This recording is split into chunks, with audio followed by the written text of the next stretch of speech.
Hey yo everybody, it is Voltage and we are here with a new series on the channel, a first, and that is a Dragon Ball DAIMA review. So if you're curious to hear my thoughts about it, I've been pumping Dragon Ball content out, tons of videos on Sparking Zero. You can find those in the link down below, description down below, sorry, links to those, and you'll be able to check it out if you're curious. But I've been pushing a lot of Dragon Ball content, so I thought it was only right of me to cover DAIMA with a review. I thought you guys might be into that. Everyone's hyped about DAIMA right now.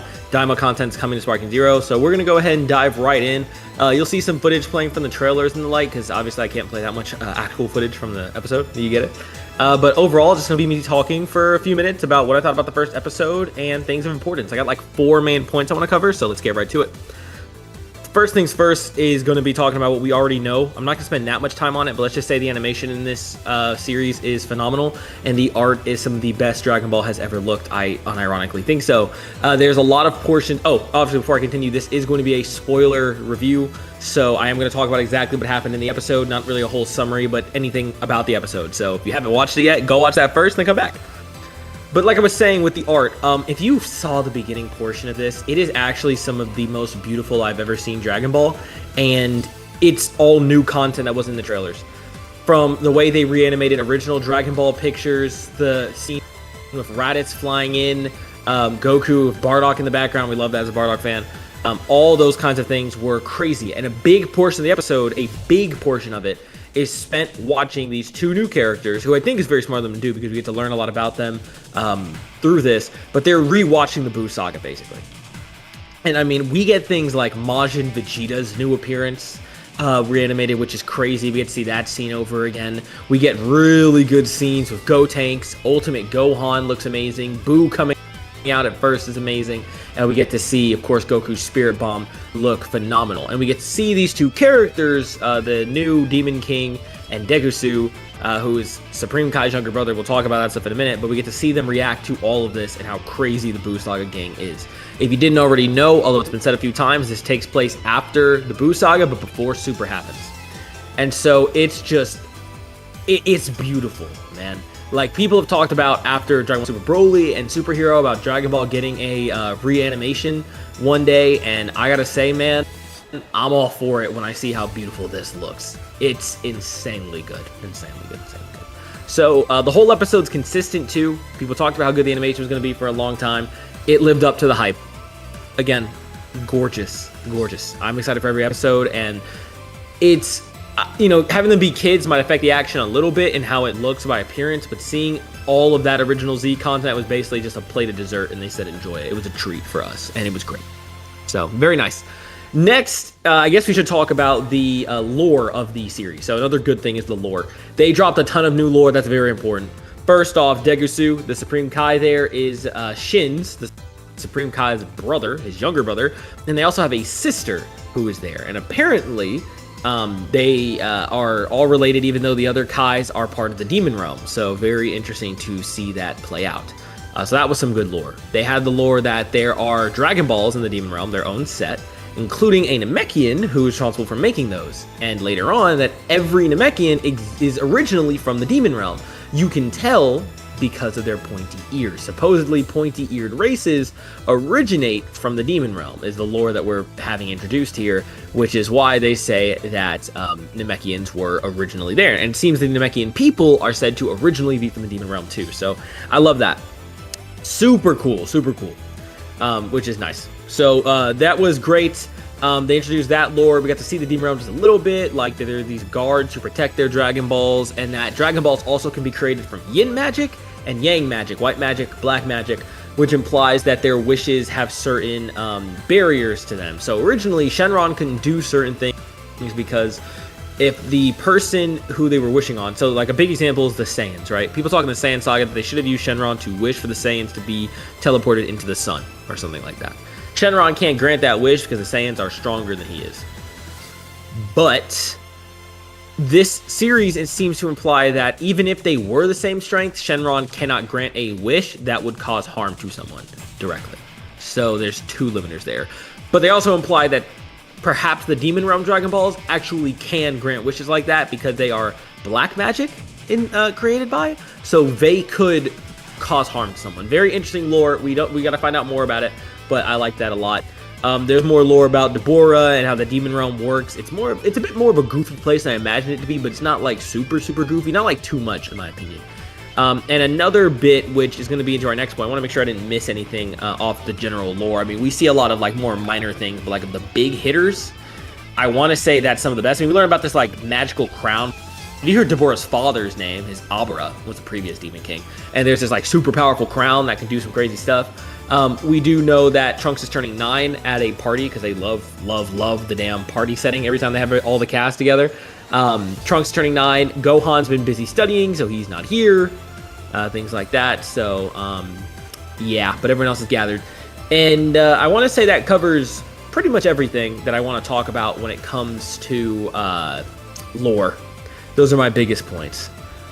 Except for one, which if you watch the episode, you might feel the same way I do about this. So this is going to be the only negative I have from today's episode. I only have one, but it needs to be spoken about. And that is Supreme Kai and Kibito defusing. Warning, I'm about to rant. I'm going to make this as short a rant as possible, but I'm going to rant for a second. Immediately when I heard that we were going into the Buu Saga, or after the Buu Saga, but before Super, I knew we were going to be treading some dangerous territory. Respect to Toriyama, 100%, may he rest in peace, but the man is infamous for one thing, and Toei's just as bad. Retcons. I knew they were coming. I knew we'd see it because that it always happens, even in Super, which is after the fact we were getting retcons. And that is no different here, except it has got to be one of the worst retcons they have ever come up with. So if you've seen Super, it's very minor, but you should remember, at the end of Z, Kibito Kai still exists. They're still fused with the Potara. In Super, they do eventually defuse, and when they defuse, they give a reason for it, which is that, you know, Supreme Kais are a permanent fusion, but the Dragon Balls could defuse them since they wanted to be. So they got the Dragon Balls together and defused themselves. Thumbs up. That worked for everyone here. That's possible. Sure. Then we learned as well that Vegito defused not because of anything inside Buu, which was the theory for quite literally years and years and years, but instead they defused because mortals have a time limit of 1 hour. So it wasn't Buu, it was them running out of time, right? That was a retcon years after the fact, but we got that years ago and we went with it. Well, then they decide to stomp on not one, but 2 retcons at once to make this story work, just to have Supreme Kai be involved, which is they have them defuse early, which is fine.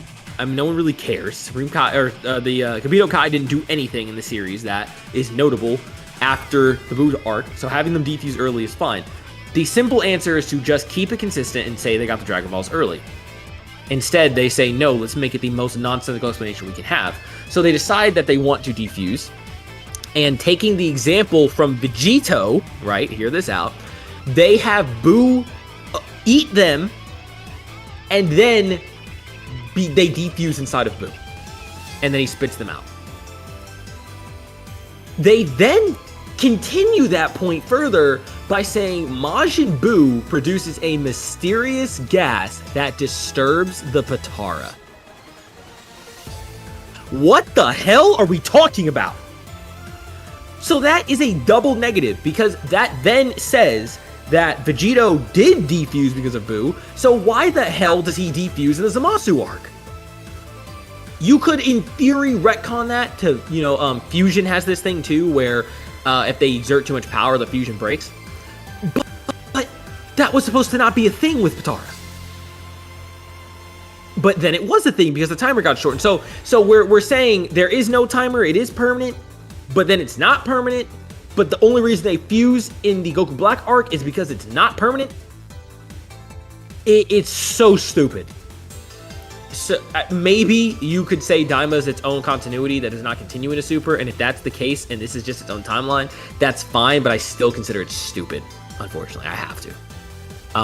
I don't understand why this scene was even necessary. You could have just literally wrote it off by saying they got the Dragon Balls earlier than they did in the other one, and it would still be a retcon, but at least it would be a retcon that makes sense. Having Buu have this anti-Potara gas inside of him is so contrived, for one. Why does he have a gas in his body that disrupts the Kai God Potara? specifically, which just coincidentally happened to work out in the Boo Saga when they first introduced the Potara, and then used as a free defuse. Like, they couldn't have just gone and Namek out the Dragon Balls like the original explanation was. Why did we do this? It was just, I don't understand. So, look, they want to advertise this as Toriyama. I feel it. I love it for being Toriyama's work, and you can 100% see his touch. But that means if we're going to praise the good for Toriyama, I got to give the man some slack, because what the hell is he talking about right now? That was it.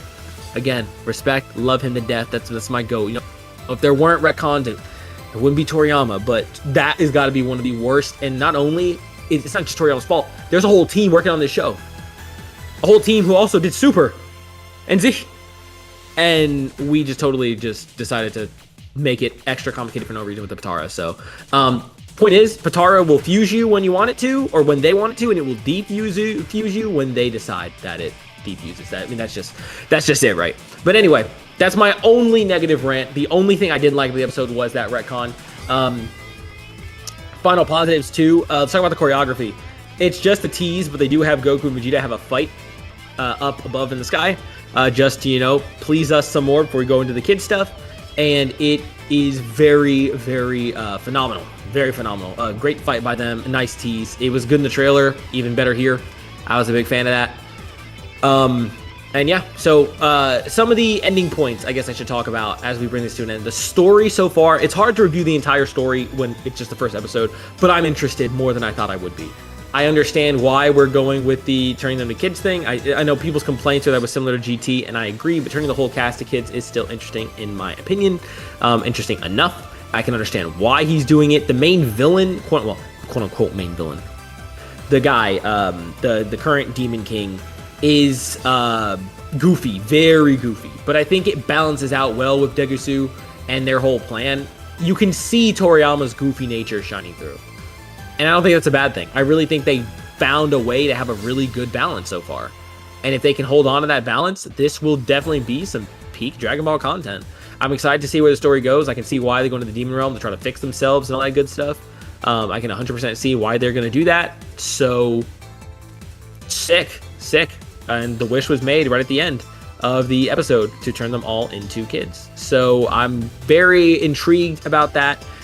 The Demon Realm seems like a super interesting setting, and I'm really curious to see where we go from there, and how they're going to explore that place and the like. The character. So again, story check, characters check, animation check, fun check. It was very fun, 100%. Battles check. And then only X mark is retcons. And I hope this is the last one, but I'm not sure it's going to be. But overall, regular enjoyment, I really enjoyed it. I had lots of fun with the episode. It's super entertaining. And I'm hyped to see it drop every week. We got every week, and 20 episodes are coming out. Or 20 episodes total, 1 episode a week on Fridays, what it seems like for us in the US. And I am more than happy to enjoy it every single time. So, anyway, I'm not going to hold y'all for too much longer. No point in stuffing this with Yap. This is all my thoughts on Dragon Ball Daima, Episode 1, Conspiracy. Next week, we are reviewing, or we're watching, what is it called? It's about the gunsman dude. I don't know his name, man. It's Glorio. There we go. It's Glorio. Glorio is going to be the focus of the next one. I saw him. They teased him. He's a gunsman, so I'm a little antsy, but I'm gonna give him a open-minded chance next week. But that's been my review. So leave a like if you enjoyed. Comment your thoughts down below. I want to hear you guys' thoughts. Do you agree with me on how I feel about it? Do you have things I didn't talk about? Do you disagree on any of my points? Always feel free to disagree. Always feel free to share your opinions. I would love to hear them. And of course, subscribe if you want to see more. We're aiming for 300 subscribers as our next big goal, and 500 by the end of the year. And maybe this Diamond series will be a fun little help with that. Anyway, as well, something else to point out is that if you want to see more content from me, check out Dragon Ball Sparking Zero, more Dragon Ball content. We are going crazy with Sparking Zero content lately, and there's a ton of videos for you to find what you like, or watch them all if you're crazy like that. But they're in the link of the link is in the description. If I can say that again, I messed it up twice in the same video, but you can check it out there. Anyway, that's all from me. I will see y'all again next time. Have a great United States evenings, mornings, and thank you so much for watching. Voltage.